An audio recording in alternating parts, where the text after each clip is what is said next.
Gadamer nos muestra que la interpretación no es una técnica, sino una forma de ser en el mundo, donde el entendimiento mutuo se construye en el diálogo. ¿Qué significa realmente entender? ¿Es posible que todo lo que conocemos esté moldeado por tradiciones que ni siquiera cuestionamos? En un mundo saturado de certezas, ¿podría el arte, la historia y el lenguaje contener claves ocultas para nuestra comprensión más profunda? Gadamer nos invita a adentrarnos en un territorio fascinante, donde las respuestas no son definitivas, pero los caminos para alcanzarlas son reveladores. Hans-Georg Gadamer nació el 11 de febrero de 1900 en Marburgo, una ciudad universitaria situada en el estado de Hesse, en el centro de Alemania. Vino al mundo en una familia de clase media con fuertes vínculos con la vida académica, pues su padre, Johannes, se dedicaba a la química farmacéutica y ejercía como profesor en la Universidad de Marburgo.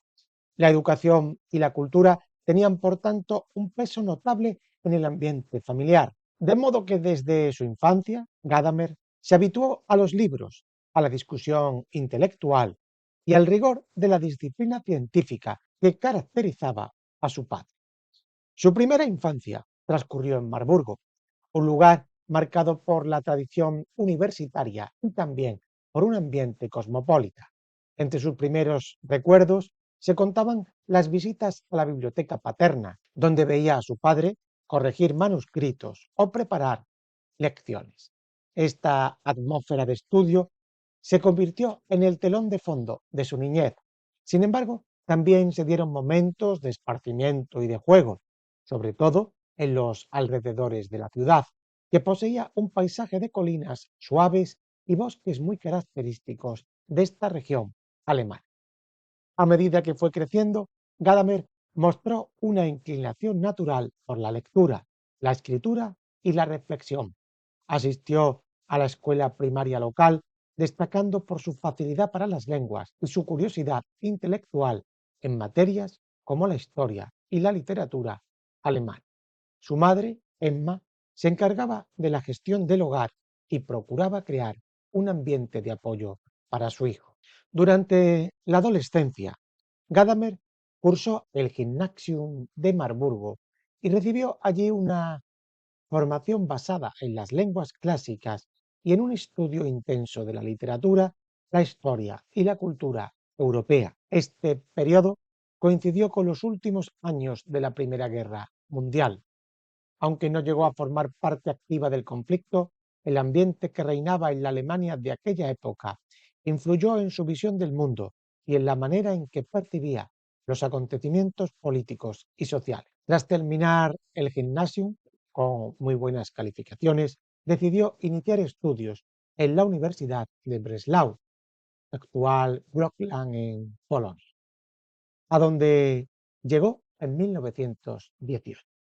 Este cambio de ciudad marcó una ruptura con la seguridad que le brindaba Marburgo, ya que debió convivir con un entorno diferente y asumir nuevas responsabilidades.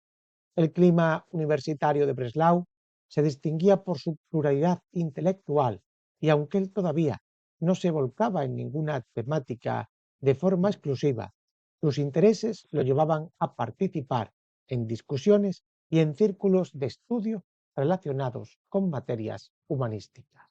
Fue un tiempo de descubrimiento personal, de forjar amistades y de intercambio con compañeros de otras áreas del saber. Con el fin de la guerra y el convulso periodo de posguerra en Alemania, Gadamer decidió regresar a Marburgo para proseguir sus estudios.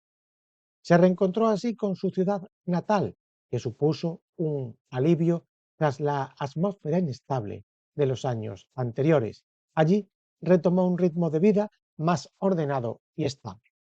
En la década de 1920, Marburgo todavía se estaba recuperando de la guerra, pero en el ámbito universitario existía un movimiento creciente de renovación y exploración intelectual.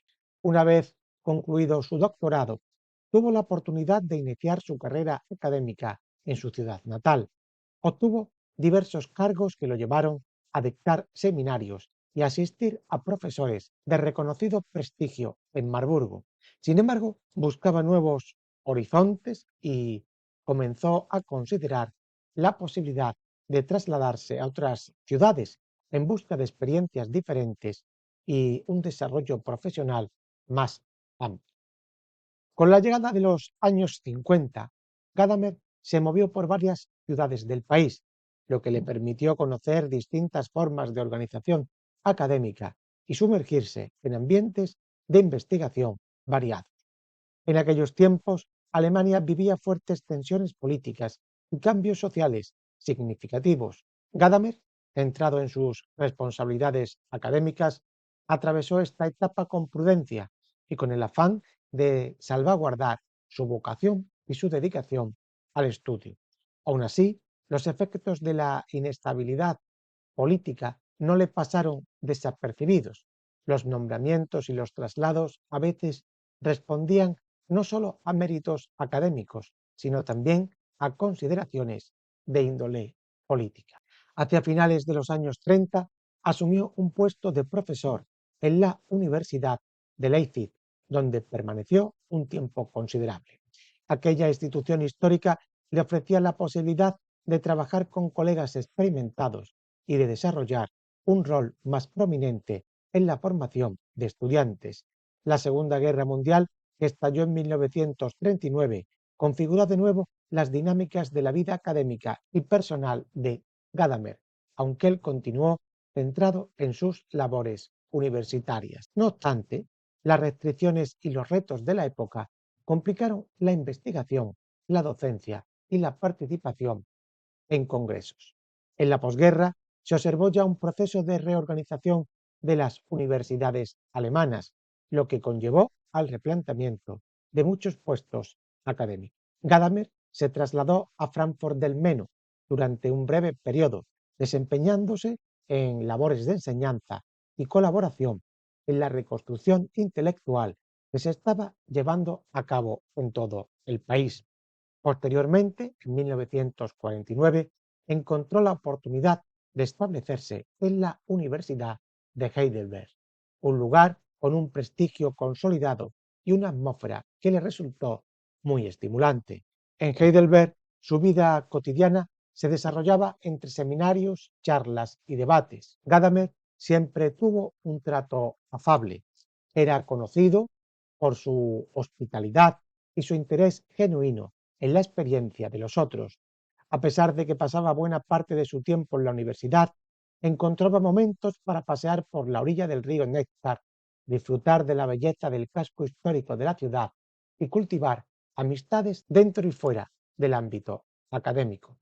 Al avanzar los 50 y los 60, efectuó varios viajes al extranjero, en ocasiones invitado por instituciones académicas que deseaban entablar colaboraciones o abrir espacios de conversación. En la década de los 80, cuando la mayoría de sus contemporáneos se habían retirado, Gadamer siguió manteniendo un contacto cercano con la universidad y con colegas más jóvenes, a quienes les gustaba consultarle aspectos prácticos de la vida académica o simplemente escuchar sus anécdotas.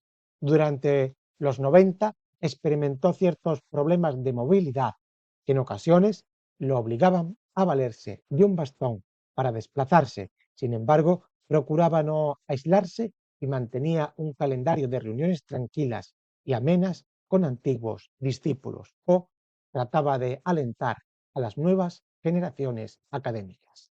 El final de su vida llegó en Heidelberg, la ciudad que se había convertido en su hogar definitivo.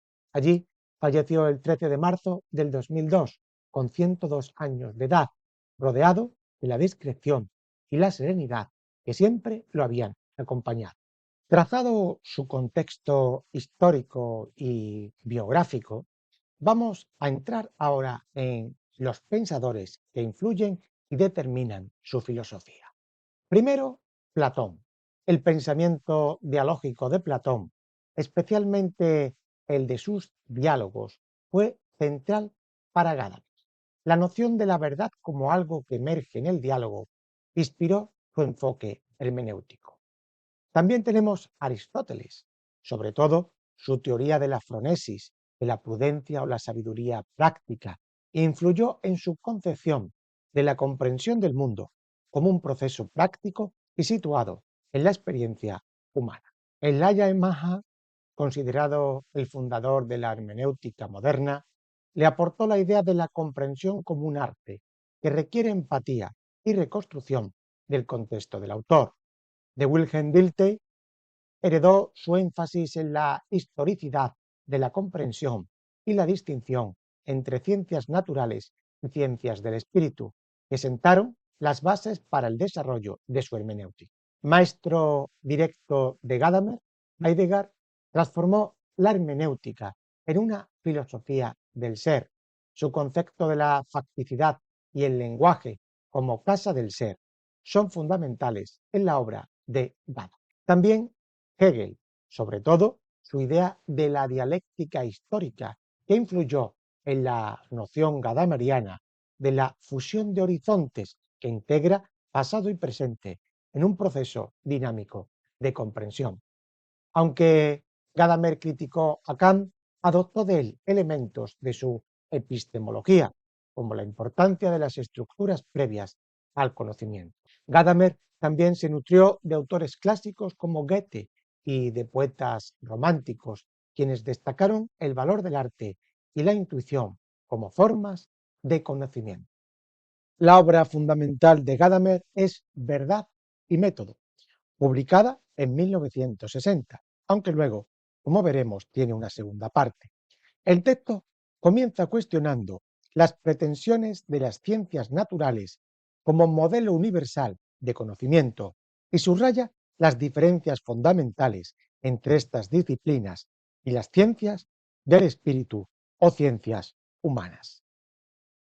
Señala que la comprensión de los fenómenos históricos, artísticos y culturales no pueden abordarse con el mismo método utilizado para explicar las leyes naturales.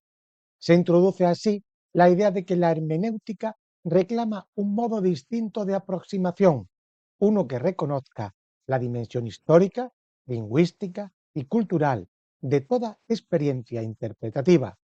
La obra propone la recuperación del sentido originario de la hermenéutica, entendida como la posibilidad de comprender textos, expresiones artísticas y tradiciones vivas de un modo que no se limite a la aplicación de un método riguroso y mecánico. El texto enfatiza la relevancia de la experiencia estética para acceder a lo verdadero, señalando que la obra de arte no es un objeto meramente pasivo, se presenta como un evento que interpela al espectador, lo involucra en un diálogo y despierta en él una forma de conocimiento que trasciende los límites de la explicación empírica. Se introduce la crítica de la reducción del concepto de verdad a términos puramente objetivos o verificables.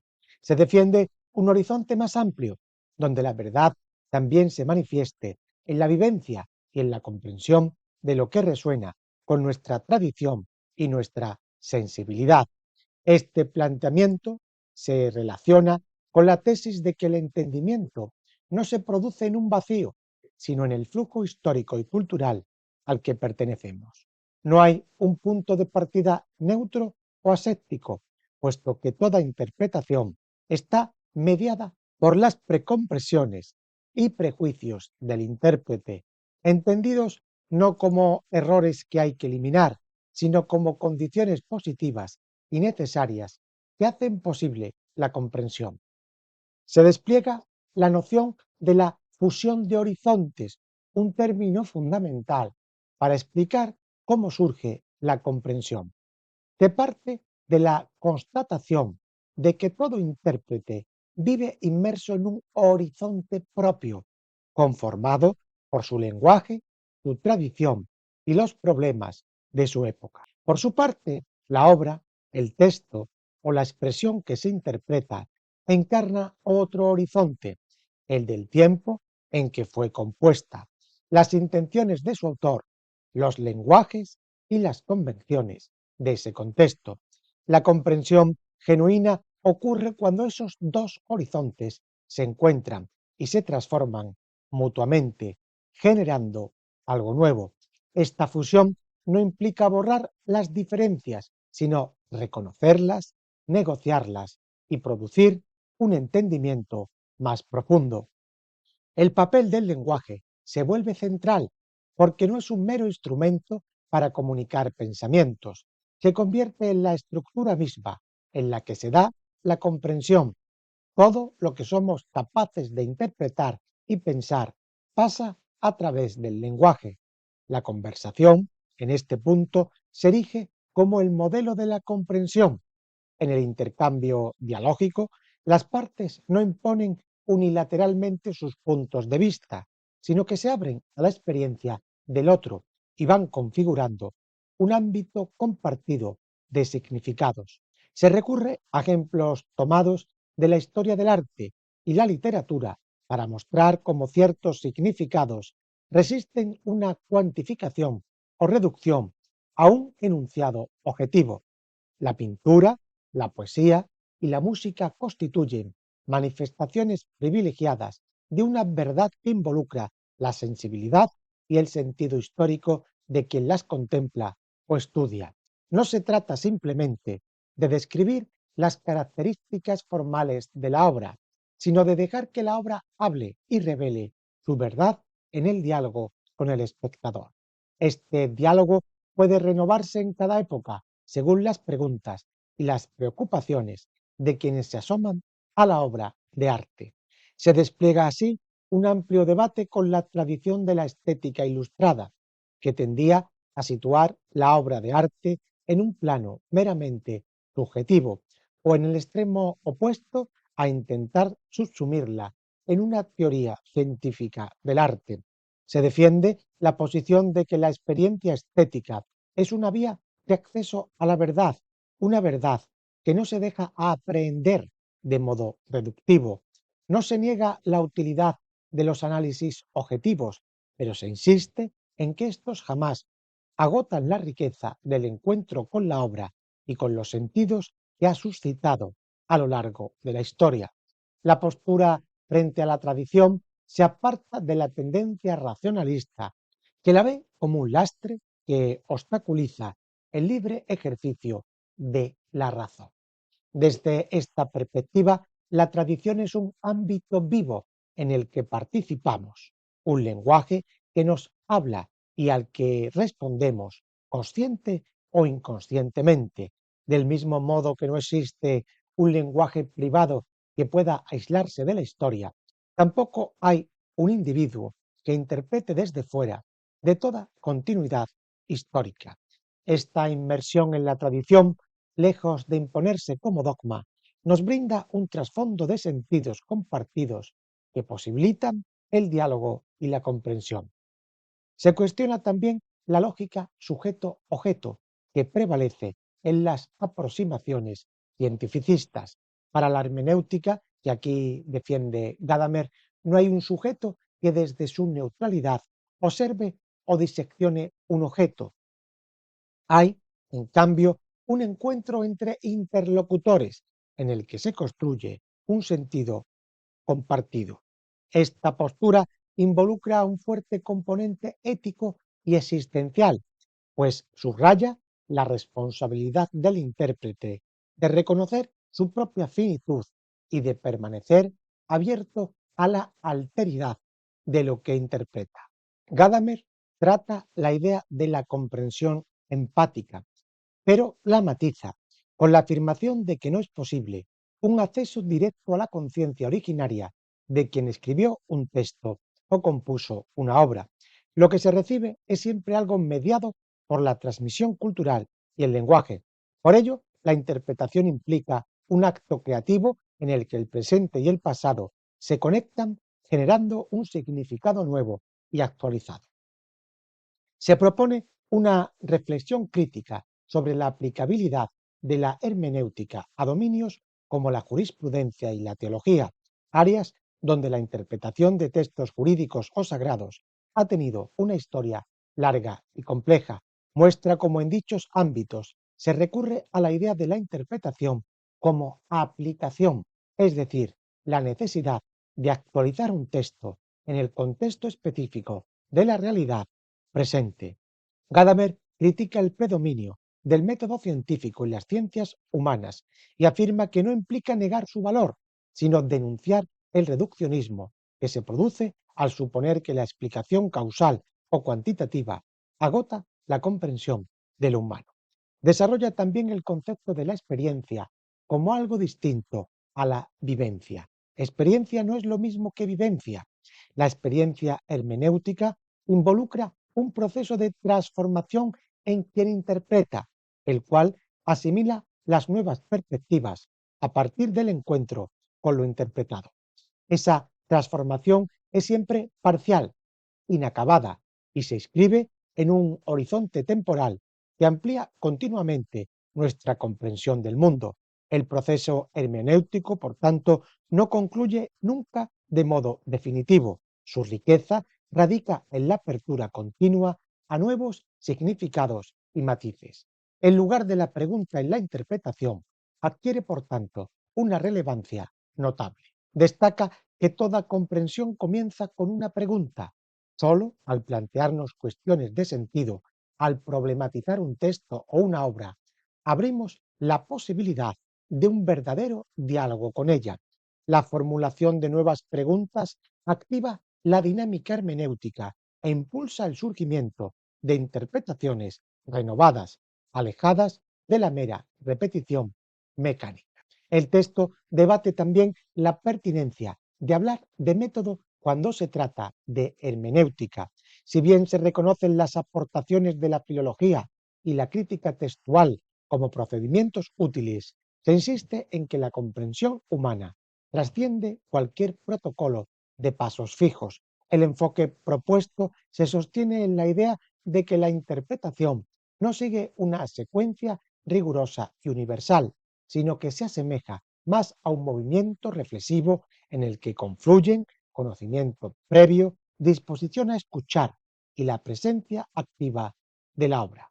Este argumento se plasma en una noción de verdad que no se deja reducir a verificaciones empíricas, sino que se articula en la lógica interna de la tradición, el lenguaje y la interacción con el objeto interpretado. La consideración filosófica de la hermenéutica en esta obra culmina en un amplio reconocimiento de la finitud humana. El intérprete nunca acabará todas las posibilidades, ni podrá capturar la verdad de un modo total. Este carácter limitado, en lugar de disminuir la validez de la comprensión humana, la nutre de vitalidad y de una humildad esencial. Al asumir esta finitud, la interpretación se percibe como un acto de apertura, reconocimiento de las propias limitaciones y disposición a la sorpresa que el pasado y la tradición siempre aguardan para el presente. Hay que matizar que no se trata de un relativismo que afirma que todas las interpretaciones valen por igual, sino hay que reconocer que la validez de una interpretación depende de su capacidad de articular un significado que dialogue con la tradición, la textualidad y los problemas de la comunidad que interpreta. Por ende, la verdad se torna en un proceso compartido y continuo. Esta comprensión común puede verse favorecida por la conversación pública, las críticas, las revisiones y las traducciones. Cada nueva interpretación aporta algo al acervo colectivo, permitiendo que la obra o el texto se mantengan vivos a través de los siglos. En este sentido, la tesis de la fusión de horizontes no se reduce a un fenómeno individual, sino que adopta una dimensión cultural y social. La tradición no es estática, se reinterpreta y reformula conforme los sucesivos intérpretes la hacen suya y la transforman. Las reflexiones sobre la aplicación del método científico en el ámbito de la cultura desembocan en la afirmación de que los fenómenos humanos no se dejan encapsular en leyes generales. La psicología, la sociología o la historia pueden beneficiarse de ciertas herramientas cuantitativas o experienciales, pero no pueden reducir la vida humana a ecuaciones carentes de dimensiones interpretativas. La hermenéutica, en cambio, propone la escucha de la voz del pasado, el reconocimiento de la experiencia estética como portadora de verdad y la aceptación de la tradición. Gadamer insiste en la unidad entre teoría y práctica. No se limita a un planteamiento epistemológico. La hermenéutica acarrearía implicaciones éticas y políticas al invitar a una actitud receptiva y dialogante ante las expresiones de otras épocas y culturas. Se sugiere que la comprensión mutua entre los seres humanos está relacionada con la capacidad de reconocer la validez de las perspectivas ajenas sin renunciar a la propia identidad. Esta coexistencia de fidelidad a la tradición y apertura a lo diferente nutre el progreso cultural y fortalece la solidaridad entre generaciones.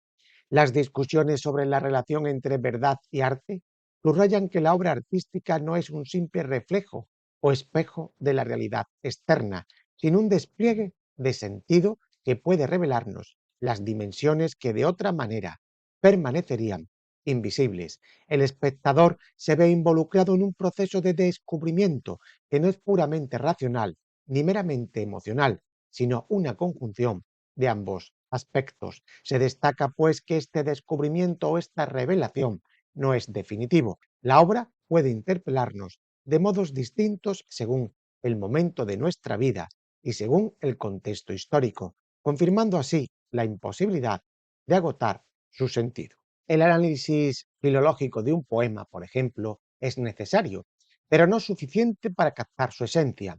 El intérprete necesita dejarse llevar por la resonancia emocional y simbólica del lenguaje poético, reconociendo que hay un excedente de sentido que no puede traducirse a proposiciones claras y distintas.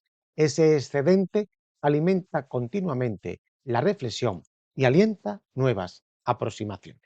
En la segunda parte de Verdad y Método, amplía y afianza los planteamientos, ofreciendo un estudio más detallado sobre la función del lenguaje, la naturaleza de la obra de arte y el papel de la historia en la constitución del sentido. El foco en el lenguaje se profundiza mediante el desarrollo de la idea de que todo entendimiento se realiza en un acto lingüístico y en un horizonte lingüístico.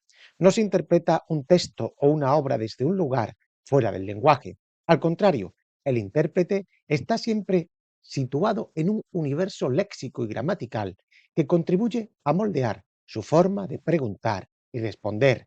Se ilustra cómo el lenguaje no es un mero espejo de la realidad, sino que co-constituye dicha realidad, al posibilitar que ciertos fenómenos adquieran visibilidad y reconocimiento. El juego también se introduce como un concepto que ejemplifica la dinámica de la interpretación. De la misma manera que los jugadores, al participar en un juego, se someten a reglas que a su vez los trascienden y dan forma a la actividad, el intérprete se sumerge en un proceso de comprensión regido por estructuras lingüísticas y culturales que él no domina por completo. El sentido no se crea arbitrariamente, sino que surge de la cooperación entre el intérprete y la tradición que interpreta. El juego hermenéutico, entonces, refleja la naturaleza participativa y creativa de la experiencia interpretativa. Se pone también mayor énfasis en la relación entre comprensión y la aplicación. No se concibe la comprensión como un momento puramente teórico o contemplativo, sino como algo que inevitablemente conlleva la apropiación. La interacción entre la hermenéutica filosófica y la fenomenología se explica en varios pasajes, remarcando la influencia de la idea de intencionalidad y de la importancia de la experiencia preteórica en la manera de aprender la realidad. No obstante, la postura desarrollada insiste en la prioridad del lenguaje sobre la conciencia individual, resaltando la estructura dialógica del diálogo y cultural de la experiencia. Se diferencia, por tanto, de corrientes fenomenológicas que pudieran acentuar la vivencia subjetiva por encima del acontecimiento lingüístico social. Otra obra interesante de Gadamer es El legado de Europa. Propone una reflexión sobre la tradición cultural que se ha ido desarrollando en el continente europeo a lo largo de los siglos y su influencia en las ideas del presente. parte de la constatación de que Europa no es un mero espacio geográfico, sino un tejido histórico forjado por intercambios culturales, conquistas, migraciones e intensos diálogos intelectuales.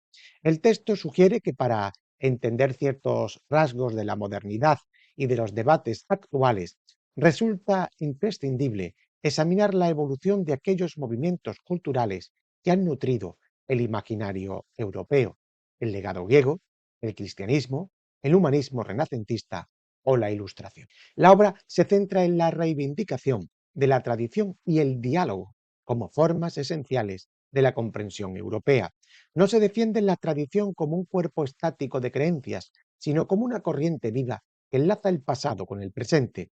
Al examinar episodios y figuras del pensamiento europeo, se observa cómo el diálogo ha funcionado como un método decisivo para la clarificación de la razón y la superación de crisis, desde los debates teológicos de la Edad Media hasta las controversias científicas y filosóficas de la época moderna. Se enfatiza la idea de que Europa se ha construido sobre la base de confrontar visiones distintas y buscar un terreno común a una resolución crítica que conlleva transformaciones culturales. Dentro de esta línea argumental se aborda la tensión entre modernidad y tradición.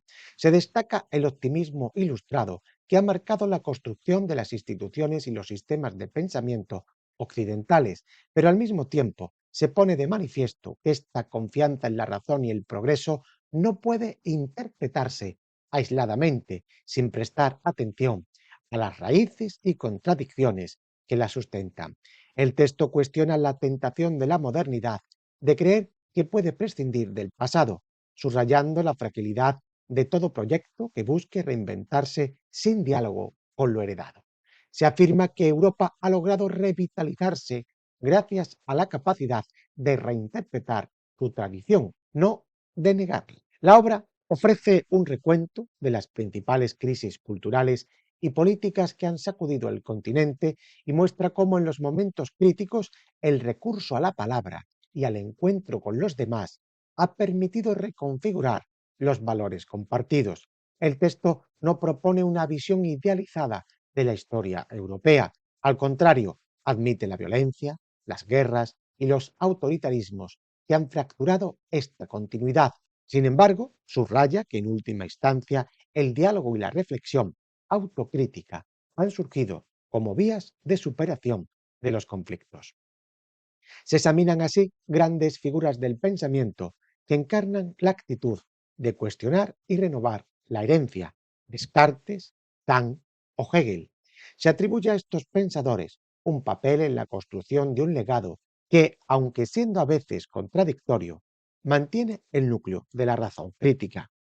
A lo largo de la exposición se insiste en que la voz crítica no surge al margen de la tradición, sino en su seno, cuando las palabras heredadas se someten a interrogantes que exigen volver a interpretarlas de nuevas maneras. Esta exigencia, tan característica del proyecto europeo, se presenta como una tarea ineludible para actualizar el sentido de la comunidad y para responder a desafíos contemporáneos. De igual modo, Gadamer explora la situación presente de Europa en relación con la globalización y la interacción con otros continentes y culturas. Se plantea que el legado europeo no debe confundirse con un afán de supremacía, sino con la responsabilidad de participar en un diálogo global donde cada tradición ofrezca sus riquezas y confronte sus límites. Argumenta que si Europa renuncia a este diálogo, perderá la capacidad autocrítica que le ha permitido en el pasado forjar nuevas síntesis. Por tanto, la tarea pendiente consiste en conservar la frescura de un proyecto abierto, uno que no se limite a conservar el pasado, sino que sepa reelaborarlo con creatividad. No se presenta, por tanto, una narrativa triunfalista, sino la invitación a situar la historia intelectual de Europa en el panorama mundial. Al insistir en la relevancia del diálogo y en la recuperación crítica del pasado, se sugiere que el mejor homenaje a ese legado radica en prolongar la actitud reflexiva y la apertura al encuentro de perspectivas que han caracterizado en sus mejores momentos la andadura cultural del continente. Así, la propuesta radica en entender cómo Europa, un espacio en permanente constitución, es fruto de la tensión creadora entre la modernidad y la tradición. Gadamer también dedicó una obra a estudiar los orígenes del pensamiento filosófico en el contexto de la antigua Grecia, inicios de la filosofía. Aquí examina cómo las primeras especulaciones de los presocráticos abrieron un horizonte intelectualmente revolucionario al intentar explicar la naturaleza sin recurrir de manera exclusiva a fuerzas divinas o mitológicas. El texto pone de relieve la ambición de esa búsqueda inicial por encontrar el principio o arjé que subyace en la multiplicidad de fenómenos y que permite una comprensión racional del mundo. En ese rastreo se indica que la introducción del logos como vía de acceso a la verdad inauguró un tipo de interrogación fundamental que con el tiempo se convirtió en seña de la filosofía occidental. La obra dedica parte de su atención a la forma en que los primeros filósofos griegos rompieron con el recurso al mito y propusieron explicaciones naturales. La emergencia del logos transformó no solo la manera de responder a las grandes preguntas, como la constitución del cosmos, el origen de las cosas o el lugar del ser humano, sino que también fundó un estilo de preguntas en el que la razón se enfrenta a sí misma, buscando justificaciones y causas que puedan explicarse argumentativamente. Gadamer sugiere que estos pensadores no simplemente sustituyeron a los dioses por elementos físicos, agua, aire, apeirón, sino que mostraron un modo radical de interrogar la realidad, impulsado por el asombro y la sospecha de que el mundo encierra un orden inteligible. Gadamer subraya la importancia aquí del lenguaje en ese momento de eclosión filosófica, en términos con su filosofía, en paralelismo. El empleo de términos que designaban la fisis o la unidad fundamental de los entes hizo posible poner en duda las narraciones tradicionales y articular respuestas que aspiraban a la universalidad. Esta propuesta no se agota en las doctrinas concretas de Tales, Anasímenes o Heráclito, sino que implica un modo de pensar que al exigir argumentación y coherencia interna abre el espacio para la confrontación dialéctica. El autor observa que gracias a la racionalización del mito se gestó un diálogo crítico en el que distintas posturas se examinaban mutuamente, sentando las bases de una tradición reflexiva que continúa transformándose. En diversos pasajes también pone de relieve el papel del sentido del asombro que describían estos filósofos. Lejos de ser una emoción pasajera, se entiende como una fuerza propulsora de la actividad especulativa. Este asombro puede llevar a romper con la inercia de la vida cotidiana, donde las cosas se dan por supuestas, y mover a cuestionar lo habitual. La radicalidad del pensamiento presocrático radica para Gadamer en no dar por sentado la realidad y en que esta realidad es inmutable o totalmente accesible, sino en investigar sus orígenes. Hay que investigar también su coherencia y la posibilidad de un principio unificador que otorgue inteligibilidad a la multiplicidad de lo existente. El análisis recorre también cómo los primeros filósofos hicieron uso de analogías, metáforas y aproximaciones poéticas para transmitir sus intuiciones sobre el mundo, de modo que su pensamiento no se reduce a un mero racionalismo abstracto. El texto argumenta que en este vaivén entre la imagen y el concepto se descubre la complejidad de un inicio filosófico que no separaba de manera tajante la razón de la experiencia sensible. Por ello, destaca que el surgimiento de la filosofía no fue un hecho aislado, sino un proceso cuyos vestigios pueden rastrearse en la lengua griega, en la poesía y en las prácticas culturales que estos pensadores heredaron y transformaron. El autor identifica este acontecimiento fundacional en la antigua Grecia como un punto de referencia para comprender la posterior evolución filosófica. La insistencia en buscar razones y en someter el conocimiento a examen crítico se proyectó hacia la formación de corrientes que con el tiempo habrían de disputar la primacía en la explicación del ser. La obra defiende la tesis de que esa herencia, lejos de reducirse al pasado, subsiste en la misma forma de pensar y dialogar que caracteriza a la filosofía occidental, pues el acto de preguntar por el principio del mundo y por la posición humana ante él se reactualiza constantemente. En esta perspectiva, el inicio no es solo un dato histórico, sino una llamada a mantener viva la interrogación racional y la apertura del descubrimiento. En resumidas cuentas, habría que decir que el filósofo alemán Gadamer revolucionó la hermenéutica con su obra Verdad y Método, al interpretar la comprensión como un acto dialógico, y ahí resaltó el papel vital de la historia, de la tradición en la formación del sentido, y planteó la idea de la fusión de horizontes, donde el lector y el texto se influyen mutuamente para construir significado. Además, enfatizó que el lenguaje es el medio principal del entendimiento, superando la separación entre sujeto y objeto. Además, subrayó que la interpretación no es subjetiva ni objetiva, sino un proceso continuo que exige apertura a nuevas perspectivas y escuchas. ¿Y tú, qué opinas de su filosofía? Déjamelo en los comentarios. Arriba te dejo más vídeos para que sigas profundizando en la filosofía.